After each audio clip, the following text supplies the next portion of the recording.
Bonjour, bienvenue à Figuil, bienvenue dans cet univers d'un autre genre. Nous sommes au lycée bilingue pilote de Figuil que j'aimerais encore vous présenter une fois de plus. Donc venez découvrir avec moi cet univers. Ici, je voudrais quand même déjà interpeller deux personnes. Je voudrais interpeller le préfet du département du Maïlouti et je voudrais interpeller l'entreprise Simencam de Figuil pour leur fausse publicité, la plaque qu'ils ont mis. Simencam de Figuil n'a construit que 4 salles de classe, mais ils ont mis une plaque comme quoi c'est un don de Simencam. Comme pour dire que toutes les salles de classe au lycée de Figuil, au lycée bilingue pilote de Figuil ont été construites par Simencam.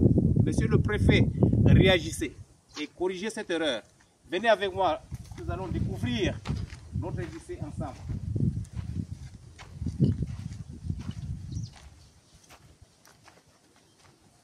Voici une salle de classe. Nous allons continuer. Nous allons continuer. Tu vas essayer de braquer la caméra pour que toutes les salles de classe que vous voyez devant vous soient vues par le monde entier.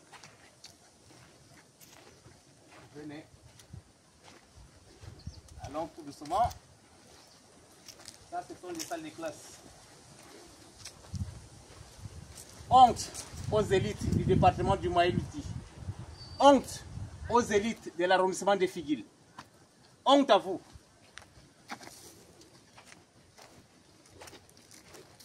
Je ne dis pas honte à moi parce que moi, à mon niveau, je me bats.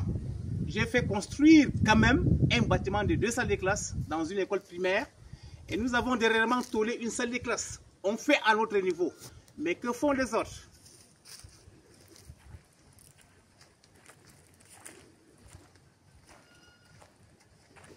Venez, il faut montrer ça à la République. Surtout, j'ai dédié cette vidéo à M. Biya, pour ses 42 ans au pouvoir. Ça, cette vidéo-là, j'ai dédié ça au président de la République. Son Excellence, M. Paul Biya, cette vidéo-là, je vous la dédie pour votre bonne gouvernance.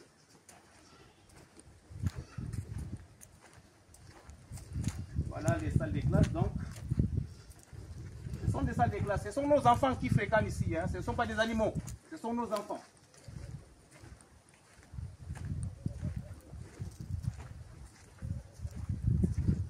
Voilà. Ce sont nos enfants qui fréquentent ici.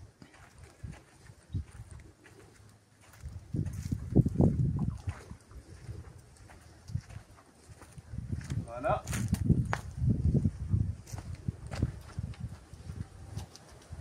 Des salles de classe comme ça, vous n'allez pas trouver ça dans la région du sud, chez Paul Biya. Vous n'allez pas trouver ça dans la région du centre. Vous n'allez pas trouver. Pourquoi cette faiblesse-là, chers frères nordistes? Réveillons-nous, mobilisons-nous. Prenons l'exemple chez les Bamileke. Les Bamileke se mobilisent pour leur propre développement. Pourquoi c'est impossible chez les nordistes? Prenons l'exemple chez les Bamileke. Donc, si Paul Biya nous a lâchés avec ces marchands d'illusions comme Bello, comme Chiroma Bakari, comme Amadou Mustafa, comme Dakole Paix à son âme, comme Garga Aman Aji, si ceux-là, ces marchands d'illusions-là nous ont abandonnés, ils nous marchandent, libérons-nous, mobilisons-nous et laissons-les tomber dans la fosse commune. Nous ne voulons plus des marchands d'illusions dans le Grand Nord. J'invite ici les jeunes à se mobiliser davantage, à s'inscrire massivement sur les listes électorales. Nous ne voulons pas la rébellion, mais nous voulons la conscientisation. C'est ça que j'appelle la révolution pacifique. Nous allons nous détacher, ce qui est très sûr. Donc voilà, voilà. Tu peux encore montrer l'ensemble de ces salles de classe. Tu peux rapprocher, un peu zoomer la caméra, tu peux montrer. C'est une honte. Voilà. Merci tout de même. Merci ceux qui nous suivent. Merci. Je pense qu'il est donc temps pour nous, chers nordistes, surtout ceux de l'arrondissement de Figuil, de vous mobiliser, de nous mobiliser afin de faire quelque chose pourquoi pas venir construire au moins 5 bâtiments de salles de classe ici? Pourquoi pas? 5 bâtiments de 2 salles de classe chacun. Pourquoi pas? Mais nous sommes silencieux, nous mangeons, chacun mange dans son assiette, et puis on s'en fout des autres. Et voilà notre vie. Réveillons-nous, chers nordistes. Il faut nous réveiller. Copions nos bons exemples de nos frères de l'Ouest. Quand je dis ça, ce n'est pas une comparaison pour nous sous-estimer, pour nous piétiner, pour nous insulter. Mais c'est la réalité qui se vit sur le terrain. Merci beaucoup.